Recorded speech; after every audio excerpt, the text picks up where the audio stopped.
passé à 19h05 sur Canal Congo Télévision. CCTV, c'est votre émission sur le podium avec votre humble serviteur Danou Kefoula à la présentation de cette émission. Je ne peux pas débuter mon émission sans remercier. Là, je vois Moron Zambé, Dieu merci, Kifra Bino Zinga qui est là aussi aujourd'hui, sans oublier Fitwa Tunga, Christian Banzolo, sont là un peu nombreux, je ne peux pas aussi débuter mon émission sans remercier mon directeur de programme, Romain Makonda, autorité morale de cette émission, sans oublier du production de Dumoutiri Magake. Ils sont en deuil, je salue mon directeur de production de Dumoutiri. En passant, je lui dis aussi que Naouta qui n'a connu que musical avant la banda. Sur le podium, n'a pas si bande connu, sur la chronique musicale, n'a pas si on va perdre. Pour n'a on était chez Chali Balaka, bande connu, sur Baïbi, Balakation, mon ami, tous allez na BX TV. Que je salue à Tiki Bisso, vraiment que la télé soit légère là où il est parti, ils en ont monté là, Batounios, mais bande connu, Bissanga un peu. Parce que je reçu pour vous aujourd'hui, pour faire Samuel Tamba, mais avant de présenter Bino, invité Nanga, aujourd'hui nous sommes le dimanche.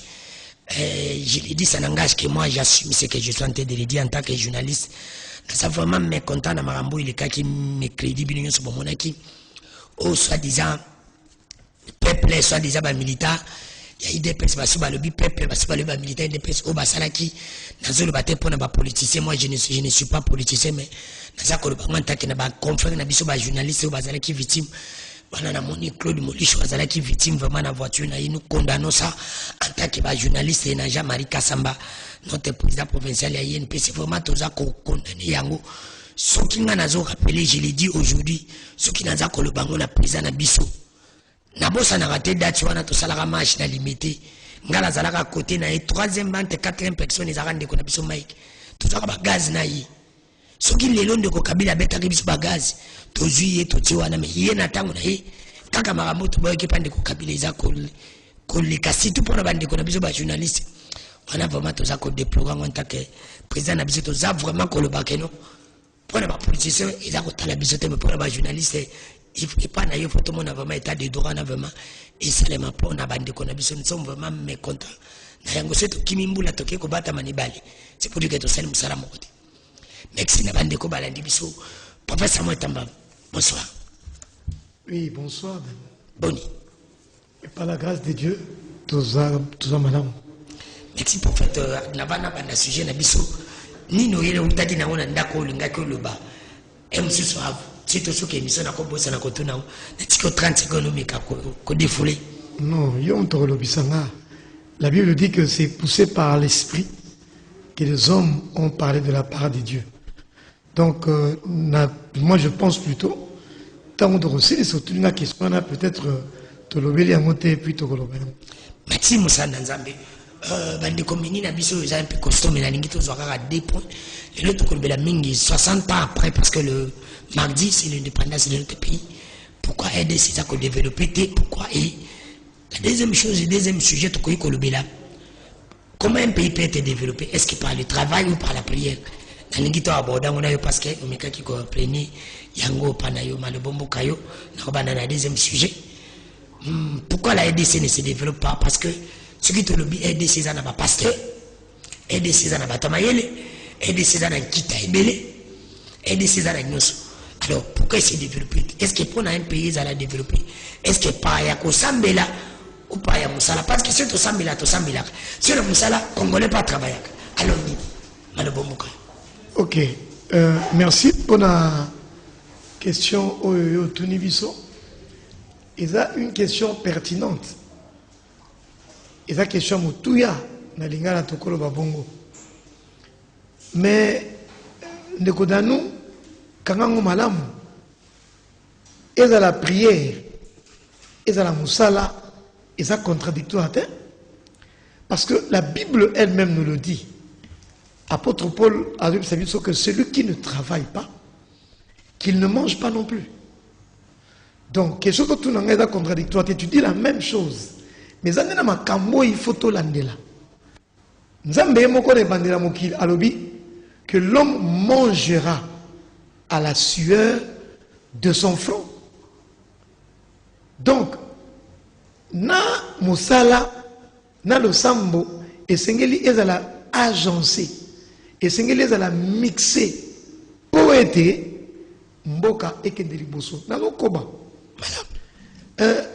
ndeko danu Bible yebisi biso que la justice élève une nation. La justice élève une nation. Or, ils ont un laboratoire moko où est bimisaka bateau bada droit, bateau bada juste. Et ça église. N'a tanga kelasi, n'a tanga pe kelasi ouais misolo. Autre bingue économie, n'a licencié en économie. Donc je suis bien placé pour envoyer sur Makamou. Mais place au Kotanga, on s'est défoulé. Place au Kotanga, bah comme la biso emblème. Balobi, science sans conscience n'est que ruine de l'âme. Et puis que mouton tout ça ma yere makasi, mais ce que nous avons bêté, bouché wana mais akubuka kesa dita makasi, bokoye bate, a yimi bino bena terriblement bokoye bite pour l'équipe no mayere. Atana on a kelasi. Yango ba bakisaka science et zalana conscience. Et de l'autre côté, ce que y a dans la Bible, alléluia, moutauti no soki wapi na ba alléluia. Ba dirija mboka na parlant langue de. Ba dirija mboka na koyeba ba agrégat économique. Na koyeba ba notion macroéconomique, ba notion microéconomique. Tout ça est important. Yango na zolo ba awa que pour na ko développer mboka, ezana na musala malamu, ezana na losambo esengeli ezana agencé, mais mingi ne losambo.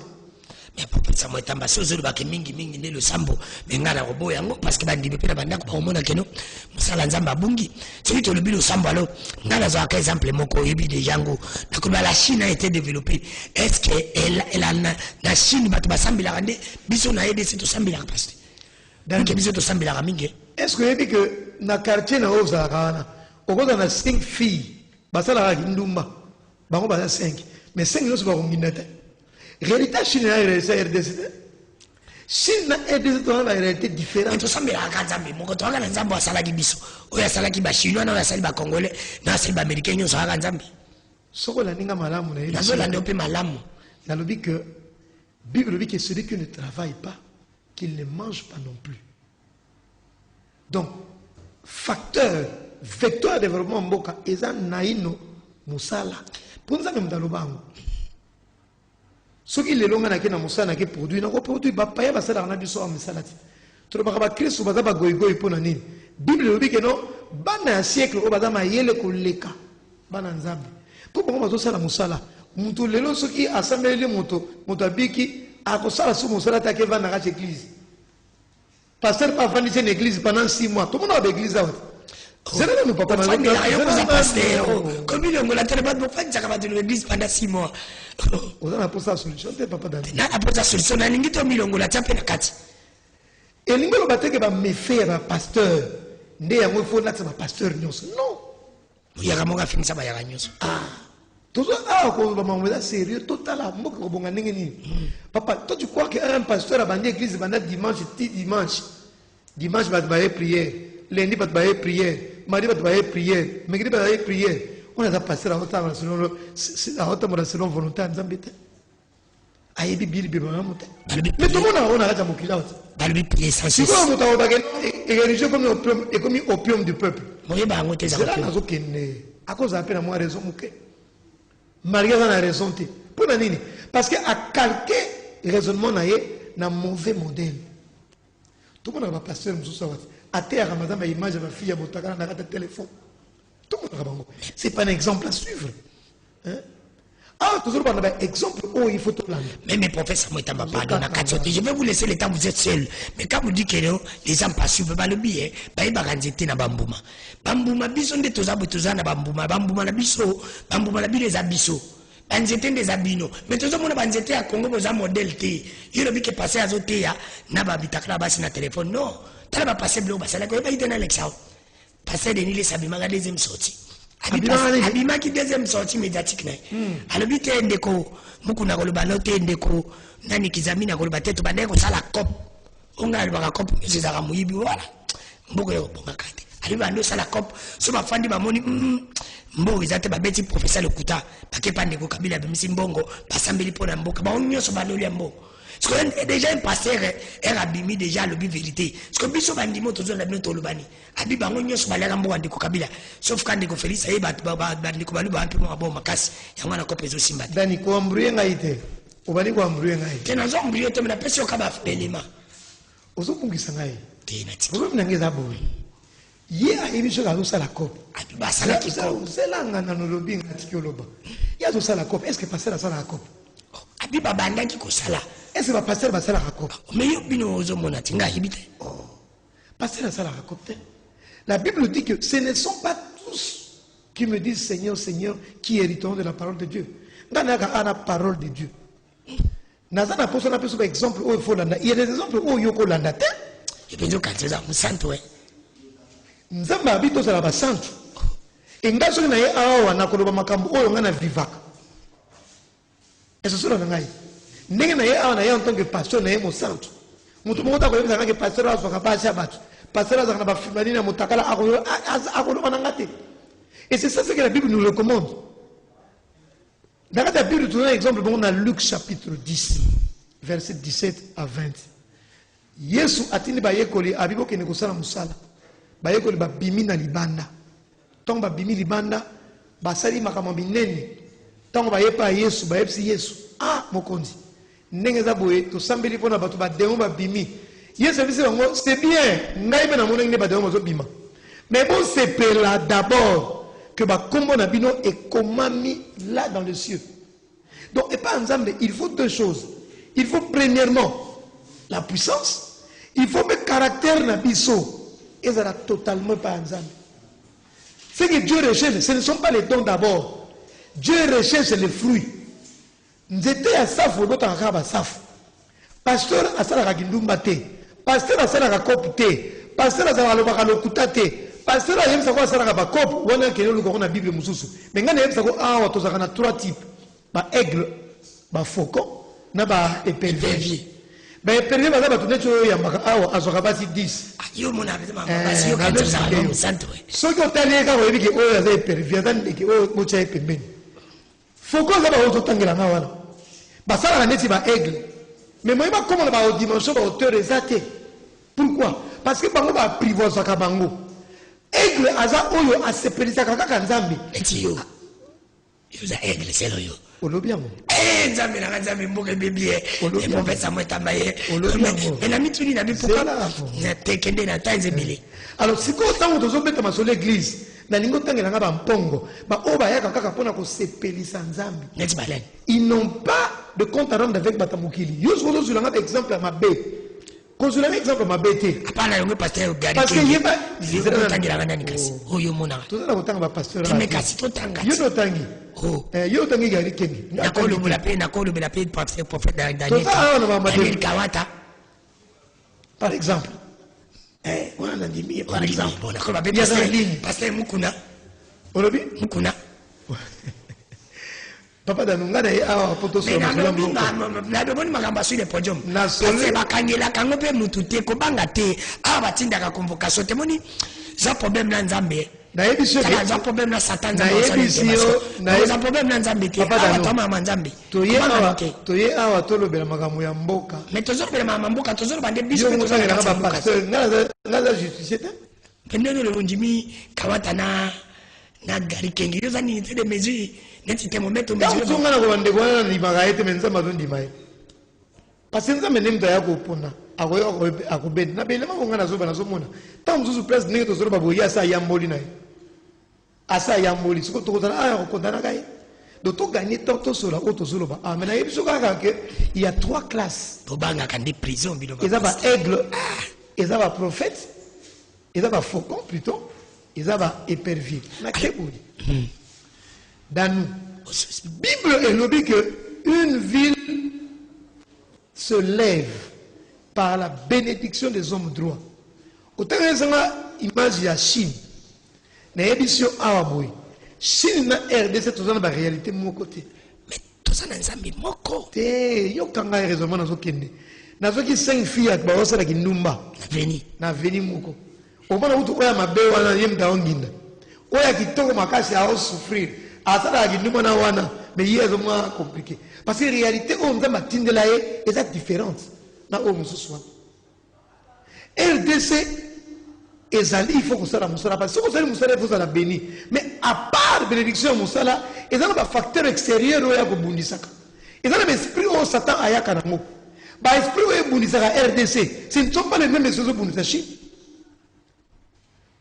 ba esprit o bundisaka yo dans nous ezali o bundisaka ngata différence en anglais voilà pourquoi tu dis que sécurité à moto nyonso e utaki pa nzambe oko moto nso akozala bundi pona commerce kende appliquer ma formule nyonso atanga na classe mais na terrain aussi magati pourquoi parce que Bible dit que non l'homme n'est pas maître de son sort et ça na nzambe ne yemta ka ko protéger parce que yo ko za zo sala na normal mais ba flèche à moini ba flèche à diable ko sa nini et yepé au sanini et yeko ko betalo ya mona église na biso pas na biso na APS église za ya bino ambe église na biso te église na biso ya ngai na bagari na bandimi na église na biso pas to sambelaka place to kutanaka to exhortaka ba na nzambe bakinde kutanga bazala excellent bazo mayele kasi na mayele wana ezala mayele te oyo ya moyibi pour qui nzambe to mona ki prosawati on a pour papier yani papier contre papier yo mona kiango vous comprenez que ba zimbongo mais bozo ko expliquer à côté pour la nini mutu amayele nda sali yango et ceux qui na batalo ndenge bongo na kacha mboka kufi parce que ceux qui papa ngala nzambe te na kacha mboka wana ata baza mayele ata bazo sala on a pas parce que la Bible dit que moto a changé à quoi la kaka intérêt naie mais c'est ça si ça peut permettre de poser ma question belé nazo yo on met tout dans la tête ndaza opposant azo ba ngo kitoko ba obetere maboko mais ça ko bika na pouvoir à pengui yo ka za nini mais ça veut dire pas pasteur ndio zona bana ba église bino bana na mbongo makasi mingi te bokuta na président te bolé na mbuma te tu ba blessi bino mbuma na ba million boko pende petit biso to sito boya $80,000 ya dimba yeso na église to boya nana yakana mama ina église ina mbongo to nani mama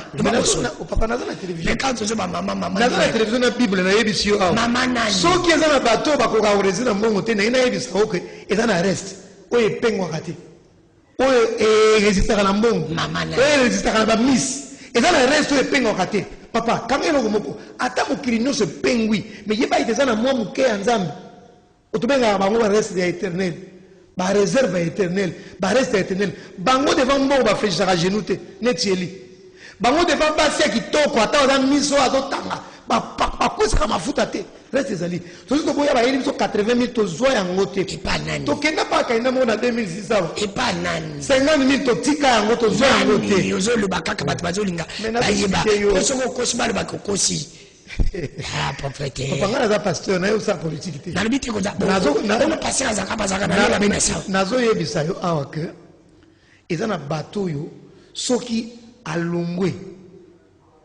place azali en tant qu'opposant aye kozwa pouvoir moto wana achangeaka comportement mpo na nini eza na puissance moko eza na etumba moko mpona koresiste nananga bien mpona koresiste na mbongo mpona koresiste na gloire il faut ozala kaka na molimo na nzambe il faut ozala kaka vrai adorateur papa yesu moko mosusu nzala ekangi ye 40 jours 40 nuit satan memie na ngomba ayebisi ye soki okumbameli ngai nakopesa o mokili mobimba oyo katikati na yango na nkembo na basi nyonso olingi yango esalaka bapolitike na biso batieli ye wana nyonso mpona koresiste na yango il faut ozala kaka moto église oyo ya malamu il faut ozala adorateur zenala kasi ange yango wana mpo otunenga question mpo nini bato esimbaka te nazokoma place wana okozala mayele ndenge nini mais soki oza vrai adorateur te soki okoloba neti yesu te yesu alobaki nini alobi on ne tente pas Dieu parce qu'il est écrit qu'on adore que le Seigneur.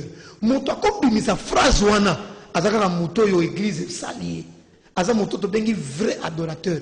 Nyonso zomona bato ganga lelo. Yango moni ke mikolo moto azaka ana ofinga agombe sa frère ndenge nini. Moto azaka journaliste bomoni ba journaliste azaka kati. Azaka journaliste. Meni na komi kuna akomi no betera jalelo.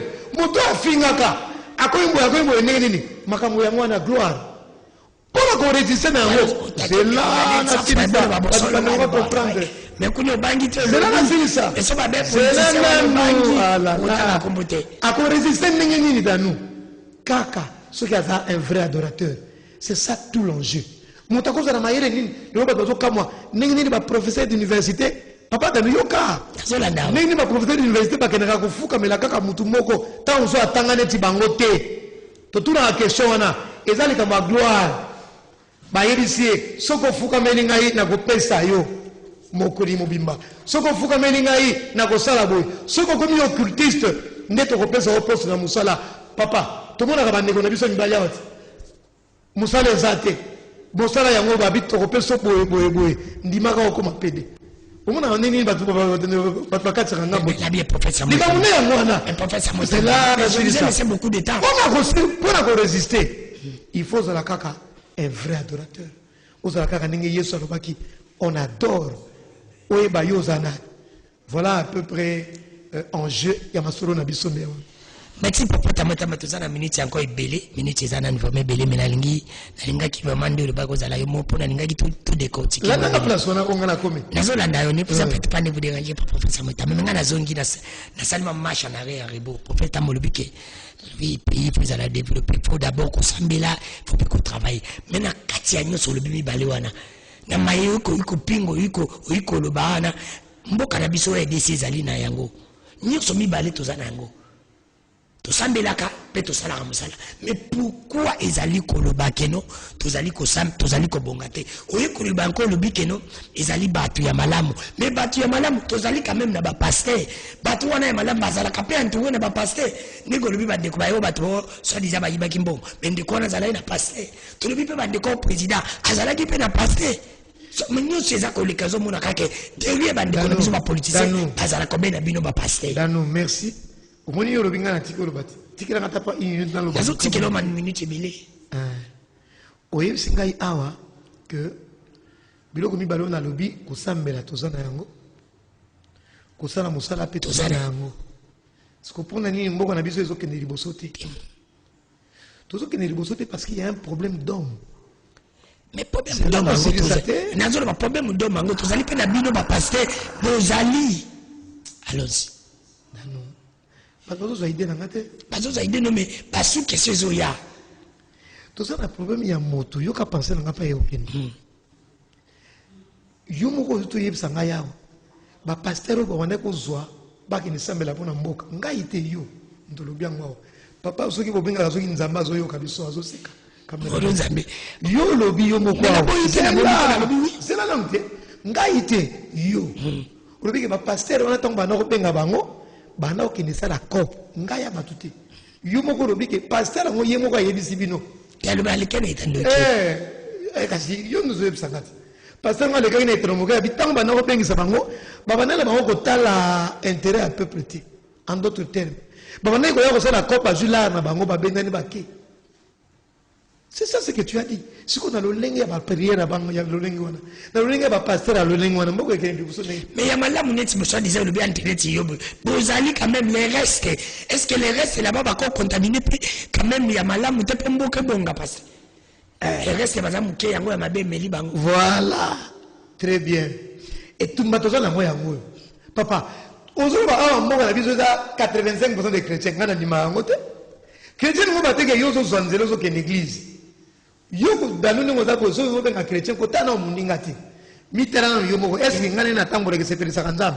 ndala zana ke tipo Jésus ki na ebete so za chrétien to ye pa inanga Samuel est-ce que ndenge na tango ke sepelisa kanzambe to ke pa moro nzambe ko tana ba dirige ba dirige biso te to banana biso moko est-ce que makam to te ya o makam na zorba a to za ba vrai adorateur bo yebe ngo za adorateur ngol bani adorateur za muto na maloba na ye na misala na ye na matoi na ye nyoso oya ye sepelisaka nzambe afingaka te atongaka te atalaka baimage ya mabe te ayokaka di n'importe quoi te atiaka mpe loboko na monoko akendaka n'importe où te oyo nde adorateur yo moko omituni question place oyo ozali parce que réveil ezalaka baoyo tototala liboso te ngai moko yo moko ntango tokosala analyse wana siko tokomotala bamosusu eza kaka te tokende talaka pai ngo pushe eza na liso moninga ya biso mo tozota te papa soki mboka oyo ezalaki na bakretien ya solo ndenge baconfine biso baeglise okomona na bandako nyonso bato bazosambela okomona na bandako kosambela eza kokende église te kosambela ezali kosepelisa me bandeko balobi yango kokone mpa na biso eza mwana ndenge moke mpo tozosambela quand même mpo tozosambela quand même soki rdc oyo moto moko ayemba mboka ngo mosala ezalaka te bato baba mabomu minene bayemba ngo na kati ya bible awa c'est pour te dire quoi que moi prière moke ezali yango tozotenir mais il faut prier one mata dose il faut mata tokende kosambela tobake no oyo nyonso ayibaka mboka mbongo ya mboka il faut nzambe atie pembeni professeur moi etamba s'il vous plaît une question simple en tant que mosala nzambe en tant que congolais en tant que un homme de Dieu en tant qu'économiste aussi un pasteur économiste un homme de Dieu prophète Samuel les trois problèmes oyo tozalango na Congo oyo ezobonga te na tuno question est-ce que eza problème ya biso bandimi oyo bino bolobaka na biso toyokaka yango bien te oyo eza problème ya bino bapaster oyo boza malamu te oyo bino boteyaka biso bokompandaka te oyo eza problème ya bapoliticien na biso baza na bolinga Congo te question simple yesu masiya atikilaki biso commandement moko abi lingana na nzambe mpe linga moninga na yo lokola yo moko omilingaka papa tomoni makambo esalami awa na prosa plus de 50 millions ezozala dilapide mais ezala bandeko na biso baza même pas na poussière bokozwa kimbanseke mobimba opesi bango mosala bakovivre ebe na mboka wana na mbongo wana bakovivre malamu ezozola na ngai bakovivre malamu bozotonga bandako préfabriqué ndeko moko alobaki ye na bablaga me nandimaki le raisonnement na ye abi na mboka oyo mai ezali zelo ezali ciment ezali mabanga ezali mbongo wana ekoki kosala baeffet indu ebele mais tala mpona intérêt ya moto moko na famille na ye a détruire mbongo ekoservi na bato ebele mais eza détruire eza dilapide c'est ça la source ya problème quel est le problème c'est que bato baboyi kotosa nzambe commandement moko kaka totosa lingana na nzambe 1 2 linga moninga na yo lokola yo moko ozomilinga comment nga nakolia ndeko azolia te mais comment nga mpe nakokatelaka litumbu moko ndeko 20 ans mosusu 3 ans kala même mboka ngai naye kosala jugeote naye kojuge bajuge te nazopesa kaka elemo comprendre mpona reconcentre yo donc yango nazoloba awa boye eza likambo ya nzambe nano pourquoi parce que soki nzambe akoti na kati ya moto akopesaka chauffeur na ye $30 te $100 apesaka chauffeur akopesa 20 mais azopesa carburant ya voiture akotia ya $100 papa kala nazaka na copine moko na oteya kala il y a plus de 10 ans 15 ans leo uzana copine mikolo obino nde bokomozo yo tika yo te wala za on est déjà mbomola qui déjà soupe peut-être aller qui soupe azongi avec regret d'ailleurs kala si avec regret moi yo ndimi te da regret malimbi mais ayebi singa on politique moko azala ka pe vivant lelo azwa ye akine na inter azo pesa ye $300 donc ayeba kutana na ye na kati ya na inter tant ba comme na kati inter muto na ova na inter politicien je pense na kati lo na éviter bazala ka wana tango wana kokuta na fika na boulevard bayebi basola boye mokonza bengi moyeba sola ezati ayebi kutu yete mazui $300 à payer transport au moment où le chauffeur a pris du premier au 30 pour payer $100 comme il y a 25 attendez bébé ne peut pas aller à biscuit et donc bomi mboka yangwana et ça l'homme qui est au centre de développement parce que c'est l'homme qui est au centre de développement mais l'homme là il est entouré de Dieu cet homme là n'a pas l'amour de Dieu azana bolingo nzambe te moto wana azana bolingo nzambe te homme de Dieu bana na lingo longolango na pensa nzambe ngana yo il faut ko tanga ta présence nzambe na présence homme de Dieu était mpona nzambe ayibi ba obaza ya ye homme de Dieu saka pona tote ya kabatu ni fesa moi tamba pardon na ko permettre sauter parce que temps ezokende bande ko babina ebiselo ko mo ke noté ils a prié tes ara musala soki to bandi ko travailler parce que na Chine bat bazambi la raté bazala ka développer to mona pe balbi le premier pays na monde bazaba église eze beleka EDC mais premier pays pina sous développement na makambo souffrance zaka EDC to la babi bolongola makambo ba passer a passer ndete parce que église vraiment soki pasteur a été à côté de mon pasteur, alors bye développer un mboka oyo. Beaucoup de là comme on a noté. Solution mboka oyo, ils ont nulle part ailleurs. Kaka, église, il fait dans la socle nango. La plus détail moko important. Moto azo panga nzambe. Soka zana sommet en mboka. À cause d'un souci à mon ninga naye, avant d'un souci na yé moko. Vous êtes sûr que Batumio se bat le sommet en mboka, biso babanga nzambité. Olobi? Batumio se bat le sommet en mboka. Ce qui va cause à la base nzambité. Ce qui va cause à la base pour moto yo a dans la souci. Bible dit que non. Quand bah juste bah comme il belé là pour diriger mboka, le peuple est dans la joie. Nga ite Bible. Bible a dit que tango bato bazo banga nzambe ba comme est belé. Wana libota et comme na esengo. Papa, kona na makele bato no sauté. Kona na bangote. Ndana kana UDPS na 1990. Chef na ngoi biso yana. Chef na ngaka Birindo. Na 90, il y a cela plus de 30 ans. Na longa pour na bandonanse na longa na UDPS. Ngana taka na UDPS. Chef a quartier bazo kanga ba yebi. Na Delvaux kuna ba yebi. Longa pani. Parce que j'ai compris, non, souvent j'ai compris que véritable lutte, véritable combat, ils ont la katina Yesu, ils ont la makambonate. Parce que chef nanga direct c'était Birino, il est chef nanga, il y a jeunesse. Il y a 30 ans dans la Guinée, chef de l'Iso Yewana. Mais mon combat, il y a premier ministre, non, mon premier ministre m'a peine yété. Je te dis, oh, je l'ai même fait, papa. Et puis, ça a mis le mot à malam fait. Et on a vu comment t'es? Mais grâce à le bas. D'ailleurs, je ne sais pas qui m'a rappelé vieux, à qui m'a rappelé. Tout ça, mon appétit balazé. John Angaï, comme on est de l'air Kawino, à autour de la gouverneure Nanini, Nakasai. Il y a John Anga, au cas où le gouverneur de l'air, à un PPRD Sigo. C'était qu'il y a John Anga. Tout n'a pas eu ça. Tout ça, c'est ma corbanette de vous qui mettez. Moko za docteur mona ya awa zo sala mamako ya nini akoma mokonzi ba docteur atika pe politique yipa za na kati ya équipe nanga akoma mokonzi na kati ya uniki na moneke mugazo ba na TV tozo beta makoro bazoka honga na zoloba mais tango bilila comme premier ministre nanu na mona premier ministre insensible n'était pas nati. C'est pour dire quoi que la véritable la personne va comprendre que non le véritable changement ezaka ke pa ya et pas nzambe tout le monde bozola ndawana mokola okoma na pouvoir soki nzamba toucher motema na été akolandela kaka oyo eza ba intérêt ya ye moko na alors professeur Moitamba pardon pour na muta pamba voilà pourquoi pour na muta zwa est-ce qu'il faut sambela kaka parce que tout le monde a bandé comme ça ba zwa pour ba sambela na bango te et na mona ko toucher muta zukuta kimi nzambi ah mabende yango na pas adorateur te la Bible dit que c'est court malamu utaka pa nzambi merci. C'est votre émission sur le podium. Nous avons reçu pour vous professeur Moitamba Limoni Azeko 82 37 67 815. Je répète encore 82 37 67 815. Déjà Rokende na professeur Moitamba Malembe. Professeur Moitamba n'a pas deuxième sujet parce que comme vraiment tout Malembe. Professeur Moitamba 30 ans après 60 ans après la RDC. Après l'indépendance, pourquoi aider ces accords à développer? Est-ce que le problème est allé et pas les politiciens ou bien le problème est allé et pas la babino, les pasteurs, le problème est allé pas la bisomoro, les Congolais, autres les peuple. Tout ça qu'on comprend de comment un peuple est développé. Dans nous, nous avons à kilo na azarté. Ce qui nous a fait possibilité de na mboka oyo, ils ont tina. Et mboka na biso tellement na kité belé misolo belé.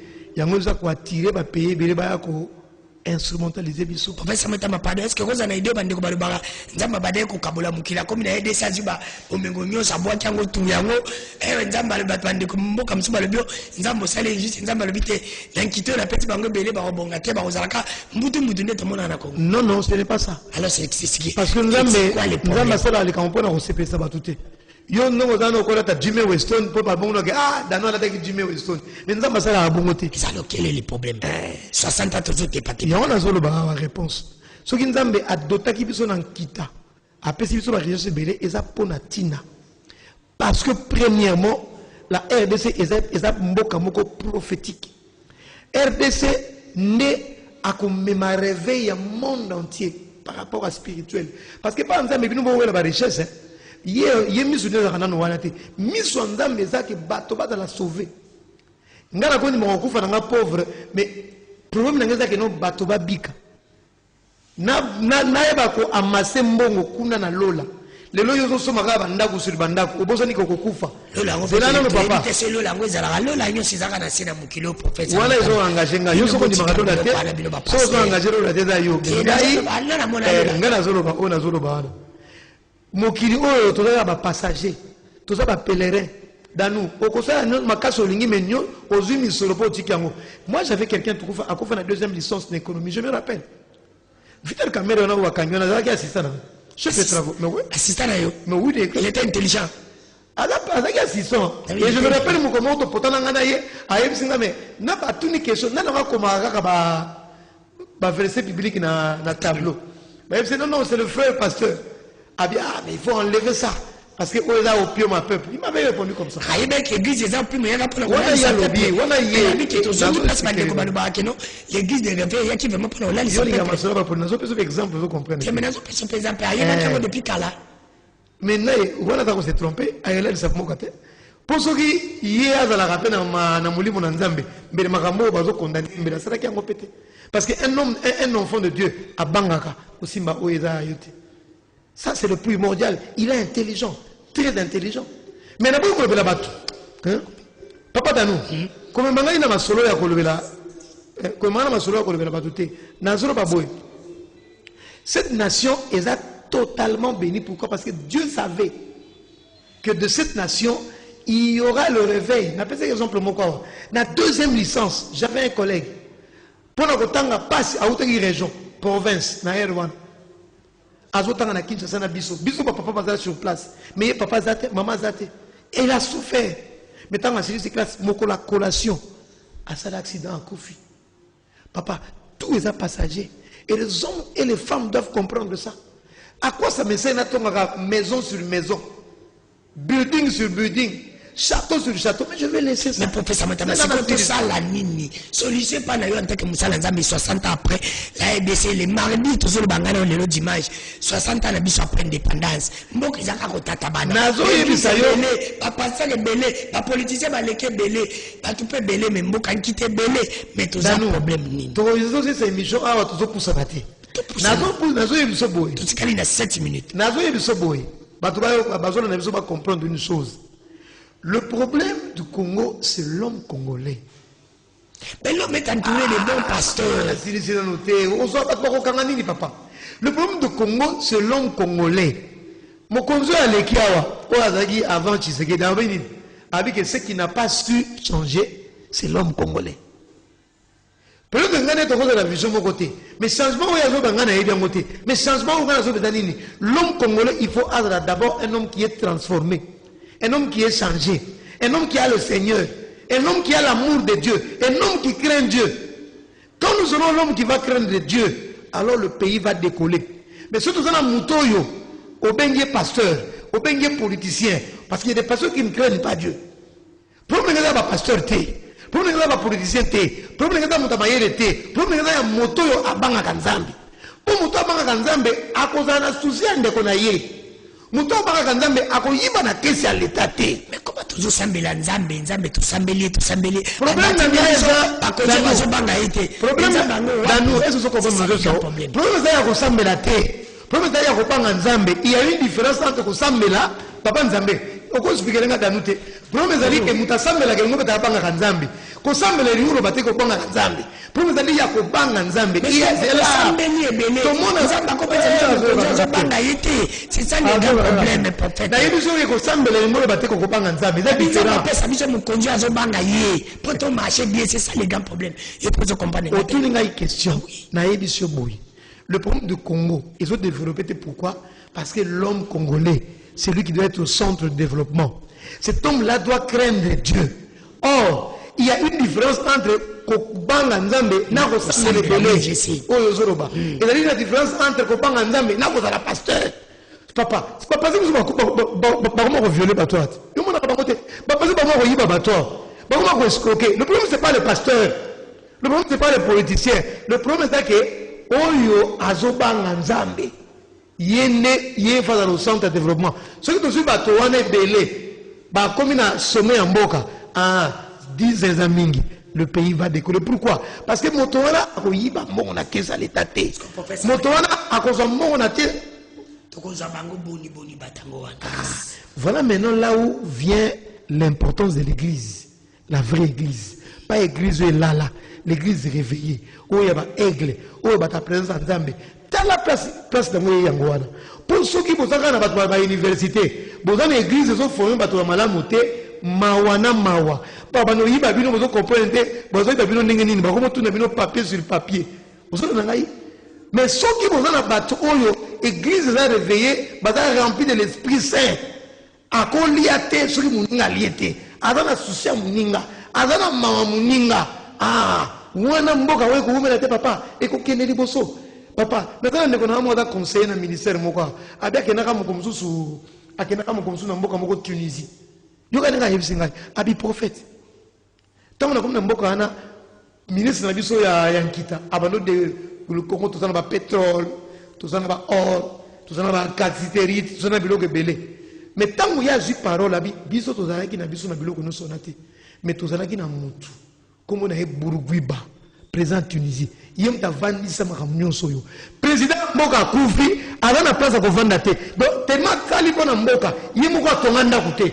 Tant que l'on a pouvoir, ba komo luka pa ko tia wapi. Parce qu'il a passé tout son temps. Ya ko tonga Mboka na ye ami po sali. Donc on a besoin de tels hommes. C'est là, papa, ministre n'a pas de conseil, n'a pas de ministre la Keboye, où il a besoin de terminer la PC micro, a commis qu'on vante Moka Congo, tout ça n'a éteint, tout ça n'a diamant, tout ça n'a pas télé, tant la Syrie, c'est pas beaucoup. Mais où il y a Tunisie, tant la télé, tout ça n'a besoin de biloko, on n'avait pas tout ça. Mais notre grâce, c'est qu'on avait eu un homme qui s'appelait Bourguiba. Et ce monsieur-là a bâti ce pays. A tel enseigne que tant qu'on a le pouvoir, comme on a place nini, on va vendre ça. Mais tant qu'on c'est le contraire. Dès qu'on a le pouvoir, on a un ça compte. Pourquoi? Parce qu'il nous manque de vrais hommes. Alors, mais pasteur Samuel, le Congo, 60 ans après, a encore besoin de vrais hommes. Voilà la conclusion que nous avons. Merci le bique tous zanga ba vrai homme ngala les hommes avec les grands H. Mais tous ba autobi quand même to koza ba on a kati église. Mais église yango to koza bango tozo mona ngona kati église yango mbutu mbutu. Na kati église yango tozo yeba te o église ya solo be o ya lokuta. Nyo sezaka ko tata bana. Dano mokolo wono sabela malamu ko yeba église ya mbutu mbutu na église ya malamu. Ko pasteur adera batora. Yo sambela malamu kasi so église ya malamu zap. Yo mtolibo sambela malamu ngasambela mabela. Je veux changer débat. Le bikasi mukongana ko sambela malamu. Ngala ndibina yo sambela malamu. Je bisala église ya malamu ngo za pitoza ba homme ya malamu. Et nous avons question au retour à moi, au retour à Hangan, au Témour, nous sommes malamu. Pourquoi il y a des gens faux? Non, information. Vous avez information que les gars, ils vont passer au sac à dégager, à dégager. Nous n'avons pas passé. Beaucoup ça la dégager, problème. Mais Makasi, passer la sac à dégager. Passer la sac exemplaire. Les lots sont limbisi. 3 mois après, 5 jours limbisi. C'est que vous avez un combo. Il y a un repentance. Oh, il faut se repentir. Après 2 ans, il faut se repentir. On sait pas comment on est pour Moukonine. On dit le gars bébé. Pourtant, il faut se repentir. Moukonine, on soit la dimension ménée. Mpong Matarakaka. À son akate, la Bible dit un flot. Appelle notre flot. Yo passé le monsieur après 3 ans. Bon, limite, ça bise, nous sommes ma baie, nous sommes pas comme se repentir. Bah, Toyoki. 1 an après, tout le monde a été voyé. Bon, limite, ça bise, tout se repentir. 2 ans après, c'est Jésus. Tout se repentir. Motalolengo na okene biso ndengeni. Toko mina sukani na ngosila katata mbula no pe sila ke mission to bandaki pe to sisi professeur Mwetamba. Qu'est-ce que soko pe sapini mo téléphone on professeur Mwetamba. Est-ce que Congo faut Bagando le bito zana poma ba ya bato. Nous manquons les hommes. Bato ba ba. Est-ce que pour notre ba homme ngo bito photo kenaka encore dans le sambo. Le sambo ngo faut biso moko na nzambe. Le sambo te pour le sambo ngo vague. Tout fait clair. Il faut bato ba yebi ko banga nzambe. Voilà on a ko banga nzambe photo za bango na kati ya etonga. Puisque na kati etonga ngo pe mambutu mbutu ezali. Etonga ngo pe. Isa etonga wapi. Bande ko mzo bito kende wapi. Satan yebi ke soki atiki etonga bongo. Bato oyo Satan ngi bato ba souffrir souci ne yangwana mais nzambe ngi bato ba za malamu ko Satan osala nini aya ko chambu mo be na kati église po église pengo une question mo ndeko mo rebi na tout notre comme na suka vraiment abiko pona mutazo la bénédiction lo lipamboli ya moto yaka na lo sambo be yaka kanzambe moko parce que mutu musa sambili tipa kufa mo lipamboli mutu tupa sambili te mazuni lipamboli abi pamzo kama lipamboli yaka na kusambela te lipamboli yaka na kubanga nzambe inataka lelo comprendre différence entre kusambela na kubanga nzambe. Voilà, c'est important. Les pamboli yaka te pomba kene sambela ka mutu musa ko bana ko sambela bana lelo ti une semaine mais vina yema be azana basi bele na ndako azana ka basula azana bangi nzambe petit pas du peu bomengo te abandi oh no so banga nzamba so ka bomengo bato batonyo so baza bakonzi bazimbo na mukiro babanga nzambe bata miyibi amebi baba so banga nzambe kozo mungu ndimo batike satana pesa kati okine nyeso yabite abiso ko fuka melenga na ko pesa yo satana pesa to comme na suka nimero telefone bible pesa so précision elobi kaka ya nzambe neza kamalamu ya nzambe ne tata moko lobaka ya nzambe ne elelisa mukolo moko te mukolo moko olela tipo uje ba nzambe mais so mesala ko yiba olela mukolo moko olela ko nyoso ba yibaka ezaka na litomba te to comme na suka nimero telefone ni nango sila raté to silisi 082 37 67 815 Bandela 082 3 7 6 7 815. Merci.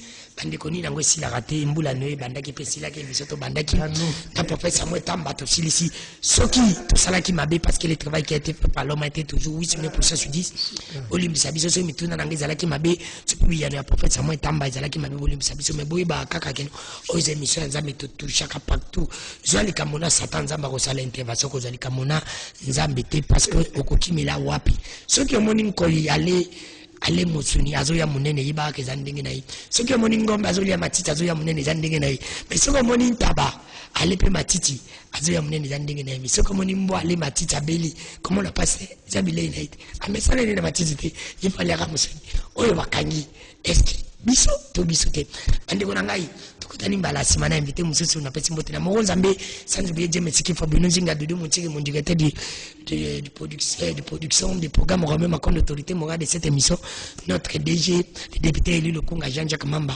na yimo kolo cheni sénateur Jean-Pierre Mbemba place à Zolanda biso ndeko nanga tukutani dimanche prochain na yom to Zolanda biso bye à la prochaine.